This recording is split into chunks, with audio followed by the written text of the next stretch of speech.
advocacy perspective on the Hill for women in business. So WIPP is 19 years old, and we speak three languages, as I say. That's ACE. A is advocacy, the C is community, and the E is education. So ACE principles really do provide you a good overview of what our business ecosystem is all about. Perfect. Thanks, Candace. That's a good grounding. So, you know, women business owners are your bailiwick. Safe to say. I just want to know, you know, what is the composition of your world, and how is your world reacting to everything? And maybe starting with you, how are you feeling and metabolizing all of this, and hopefully taking good care of yourself and your heart? So let's just start there, and then if you want to speak about your role as a mission-driven change agent, which you are, and the kind of work you feel very, very called to right now to do, to serve, to support, to hold space for, all those things. Absolutely.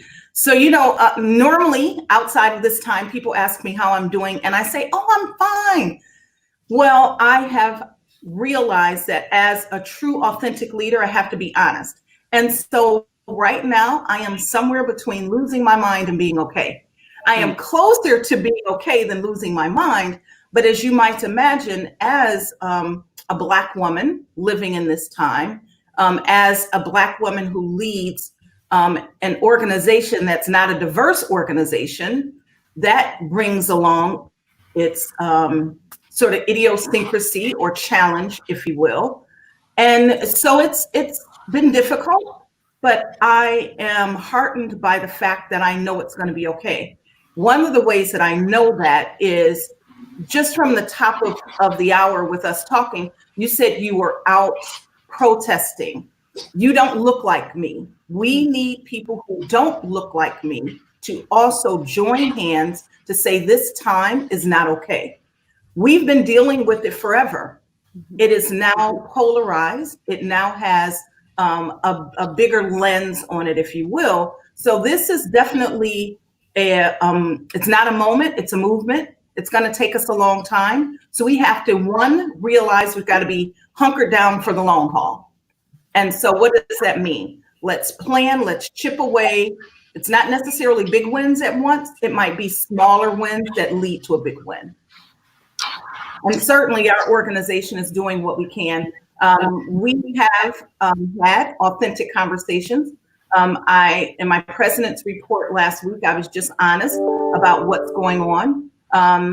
This week on Monday, we had a session about just what we're talking about right now. What do we do as business owners? And in particular, what do our white business owners do to cultivate an environment of inclusion and safety for Black lives, and then for everyone else to feel comfortable in that space as well. So there's a couple of different layers to that, and I'm sure we'll talk about those. I have a question that's maybe a little more granular, but for those that are like, because you're kind of talking about like the long haul, right? There's these little policy wins, little advocacy wins, but we have a long slog ahead of us to see the systemic change that needs to happen. For those that may not be used to wearing advocacy hats, as the three of us are very well accustomed to wearing and have been for well over a decade, is there anything that you're hearing or sharing with folks who are kind of new to the space that to help them kind of keep that stamina up over a sustained period of time?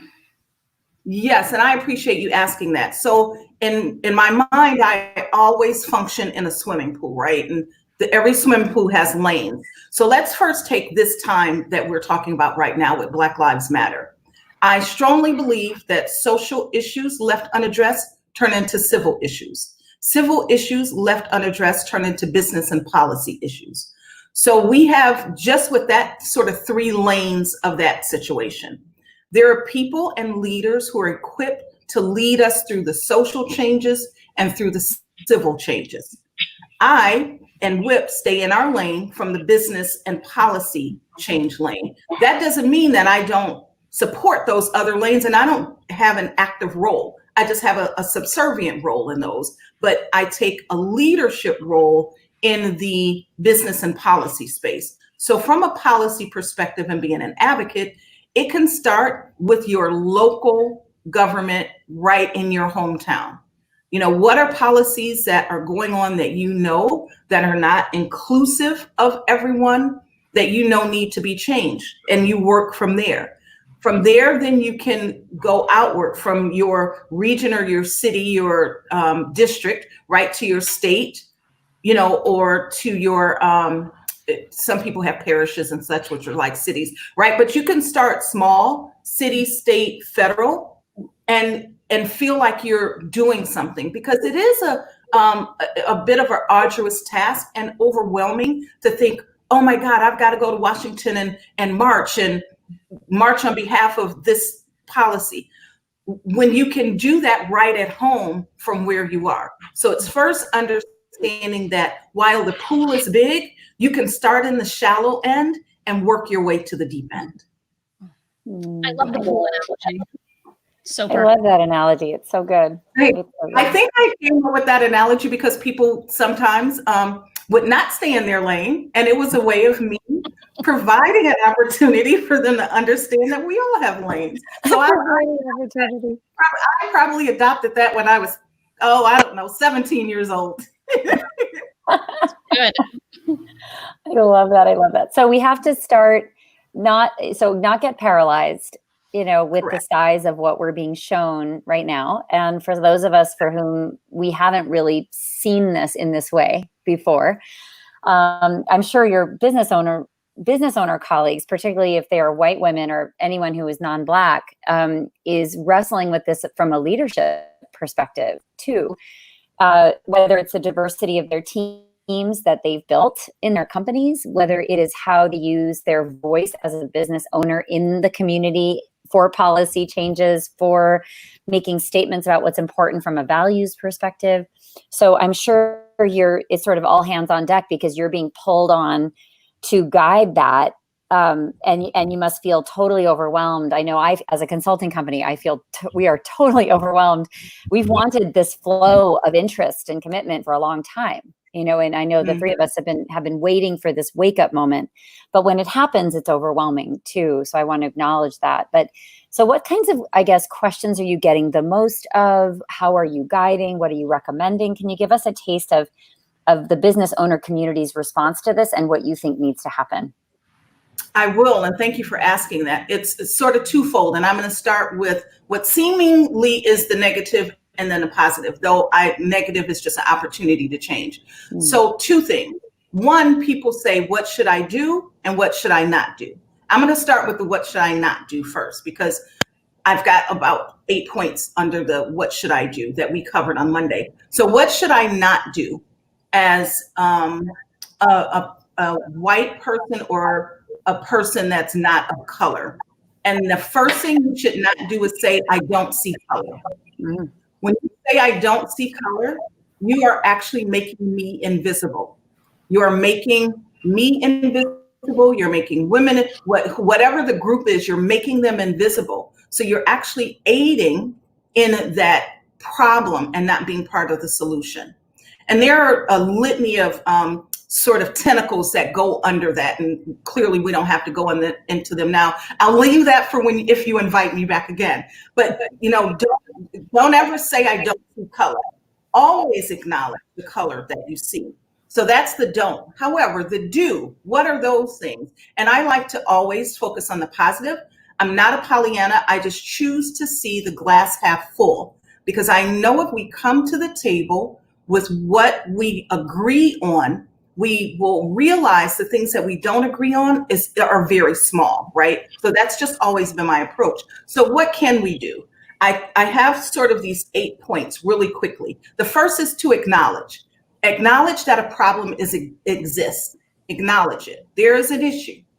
And acknowledge that you need to be an active player in that solution, right? As a business owner. The second is to identify. Identify your allies. Identify the people that want to walk arm in arm with you throughout this journey to be a solution.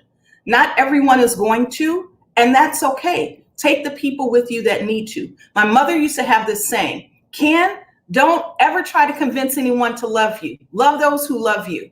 And that sticks with me. And that's what I mean by the identify. Identify your allies and let's keep it moving, right?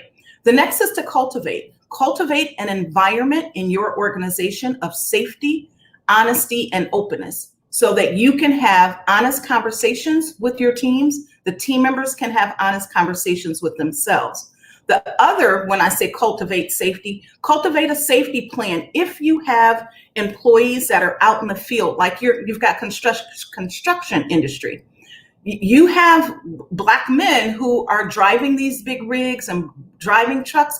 Talk to them about what it means to be stopped by the police. Is there a number you call? What should I do if I get arrested? All of those things, right? So cultivate a space where you have a safety plan. The other is listen. Listen to people. Listen to what they're saying. Listen open and earnestly and with a non-judgmental ear, right? So you can make certain that you are hearing what they're saying, and also listen for the unspoken words as well. The fifth is include. Include folks in the conversation, right? And diversity of thought adds and perpetuates innovation. Right? So include people in the conversation. That's internally. Now, also, as a business owner, include them in the hiring process, include them in the promotion process, include them in the opportunities, processes that you have, right? So don't just listen to them and put them in a lower role. Develop them so they can take on leadership roles within the organization. 6 is recognize. Recognize that this is a movement and not a moment. Recognize we're in it for the long haul. To your point, Jenn T, earlier, recognize that you've got to chip away at little spaces. That's from an organizational perspective. And then recognize your people. When they do something good, they bring up something good in ideation sessions, give them positive feedback. The last two are super easy. 7 is amplify. Amplify the message, amplify your voice, amplify those positive messages that you hear. But also, if you see something, say something. So amplify when something is not being done appropriately. Do it in a respectful way, but call a thing a thing. Let's stop putting it under the rug, right? That time is gone. And last, I wouldn't be an advocacy organization if I didn't leave the best for last, and that's advocate. Advocate on behalf of changes, systemic, sustainable changes that lead to equality for all. Oh, that is a good list. Do you have that publicly somewhere where people can I'm sure Laura Berry has it somewhere. Thank you for asking that. I literally just unveiled the list on Monday. I will be honest with you and tell you, now this is me being truly an authentic leader for 2 seconds. When this happened, I had a small group of people who came to me and said, Candace, you are the only Black woman leader of a national non-diverse organization, and we need your voice. And I immediately said, no, I'm not. You've got X, Y, Z, 1, 2, 3. I'm not going to name those things those organizations that I named, but I named these organizations with Black leaders. And they said, Candace, you didn't hear me. I said of non-diverse organizations. You are correct. There are other women, but they lead diverse organizations. You're in a unique seat. And as that, we really need your voice and we want your voice. And so these points that I've laid out are the foundation of some larger conversations and will ultimately be a plan that I am submitting to the Hill for women business owners, and one that can start to be a catalyst for change on the policy side. So the answer is yes, the list exists. It's probably on our website. If it's not, it'll be on there by the end of the week because I just unveiled it on Monday. Wow. Congratulations. It feels to me very much like a pledge, you know? I think there's a lot of, yeah. you know, like kind of like in the diversity world, there's the CEO Action Pledge. Candace, I don't know if you know about that, but that was 700 CEOs have now signed it. And it was a commitment to, before a lot of this happened now, it originated several years ago, but it was a commitment to training, understanding bias in the organization, committing to accountability. So sharing numbers and representation and where there are gaps, because without that kind of honest, you know, reckoning, we can't make progress. So, but anyway, I think that, you know, business owners, I get asked a lot of questions. Well, what can I possibly do? I'm such a small organization. And I love that yours are so applicable there. It's regardless of the size of an organization, there's so much you can do. If you're an organization of 5 people or 10 people, you need a commitment to this. You need to be talking about it openly on your staff and to your customers. I think customers are looking for an acknowledgement of what's going on. And I think that right now, brands and organizations and leaders who are staying quiet, it concerns me. But on the flip side, saying something without any sort of work behind the scenes that's also occurring is not, you know, that can go backwards quickly too. So it's kind of an interesting moment. I mean, it's an uncomfortable moment because many people and leaders are recognizing that they haven't been walking the talk, and now they want to jump in, but there hasn't been sort of, I think, an earning of the place in the conversation, and it can be, it's tricky, right? I wonder if you find yourself kind of trying to give good advice to that conundrum. I do, and you know, I appreciate you bringing that up for this reason. I think we have the opportunity right now to drink Black Lives Matter from just drink it, right? Super hard, right? Just everything, let's do it. But I say, let's do it, but let's be thoughtful about it. The two words that come to my mind are movement and sustainability. Everything that we are doing right now, it has to lead to sustainable, systemic change. It just can't be this, oh, let's fix just this thing, right? Let's just fix police brutality. Remember, we're in a swimming pool, and Black Lives Matter is the swimming pool. You've got police brutality and those changes that need to occur. You've got healthcare issues. You've got a digital divide that we need to talk about. You've got an educational divide that we need to talk about. So each of those pieces or lanes has to be addressed. Let's use this one as a catalyst to then move into these other lanes, if you will, which is why systemic and sustainable just resonate with me. That's excellent. Candace, there's one question in the chat. What is a non-diverse organization? Somebody from Canada. Could you describe that a little bit more, what you meant by that? I think Jen and I assume we kind of know what you're talking about, but can you lay that out a bit more? Yes, so I guess, you know, we're so used to in our world saying non-diverse, and I particularly haven't used white organization. I just say non-diverse. So it's someone who owns an organization that is a white person typically, right? That you're of non-diverse descent. Right. Yeah. Ethnically diverse. Yeah. I mean, language is changing so much right now, and I welcome it all. I'm so here for it. Yes, me too. And you know what I'm so here for? Something that we've been here for I think at least 3 or 5 years is the consciously unbiased, right? Or unbiased, consciously unbiased.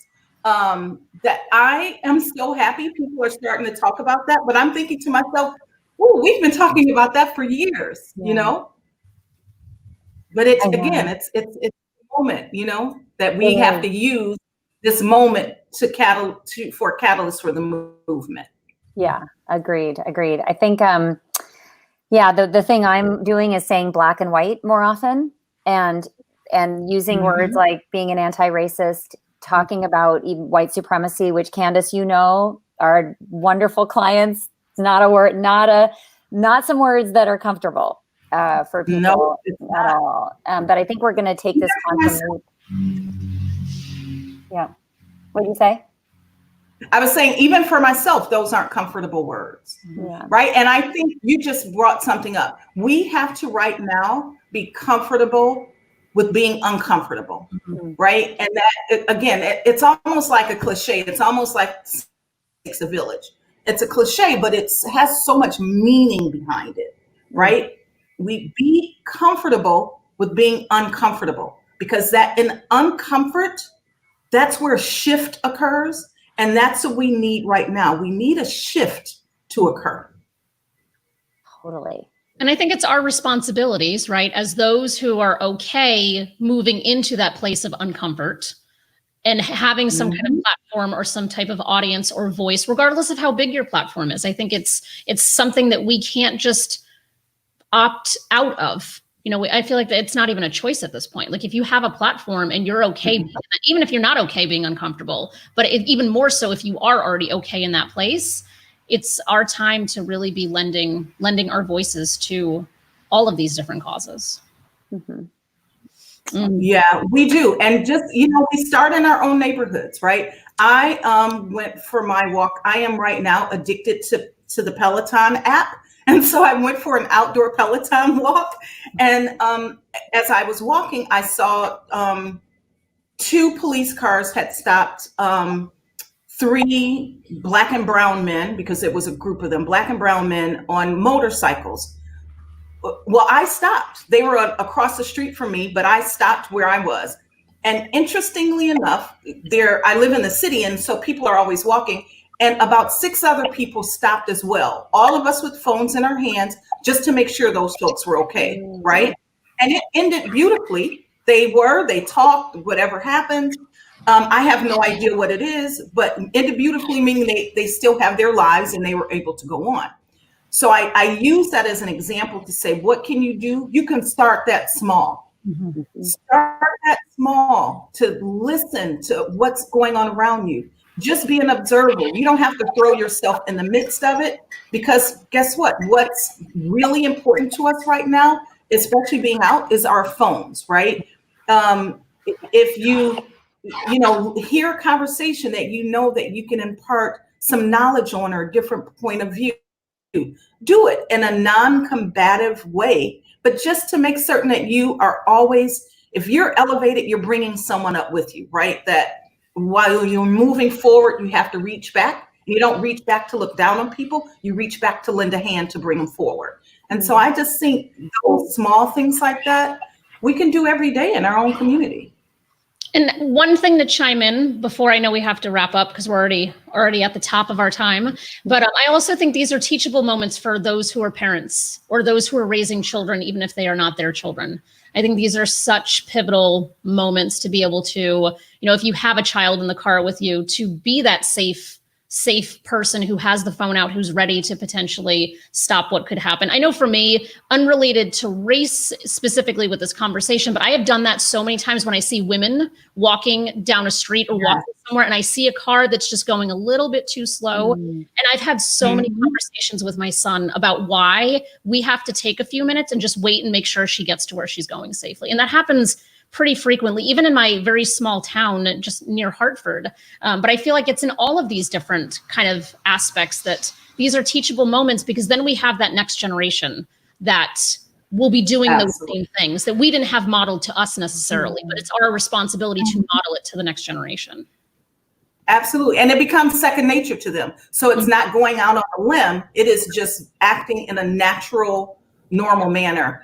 Just super quickly, I know we're leaving. To your point, there is a woman business owner in Michigan, and I'm so sorry, I can't think of her name right now. She's going to kill me because I know her well. She has a logistics company. All of her truck drivers go through training to identify women who are being sex trafficked in sex trafficking situations, and they have saved in the thousands of people's lives over the course of like the last 10 years. Whoa. And that's one woman business owner seeing to what you just said. We need to identify, we've got to be out as a helpmate to people. And how can we do that? And I'm so sorry, I forget her name, but I'm going to send it to you all so we can post it here, because she is a model of someone that's taken it one step beyond, right? One small step. And I'm sure when she did the training for her folks, she didn't think it was going to lead to saving so many lives, but she is absolutely phenomenal. But that's the whole point, right? That's the power of one person. One person can have such a huge impact. And I think a lot of times we just assume that if it's not a mass group of people doing something, that it's not going to be effective. But honestly, it's the one individual scenario repeated over and over by a group of many that are really what creates change. Yeah. Oh, that's so amazing. Yes, please let us know who that business is. Yeah. Certainly. I shall. Watching. I shall. Candace, thank you for the work you do. You're a light in the world, and we value and appreciate you so much, especially now, but always.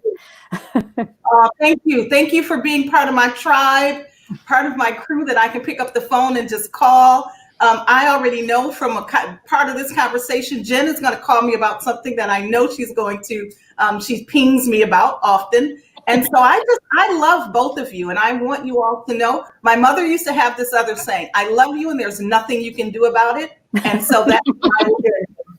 I'll take it. Sounds like a great shirt. I love that. Thank you so much. I wish we had more time, but this was so great. Thank you. Thank you. Thank you. And keep up the great work, ladies.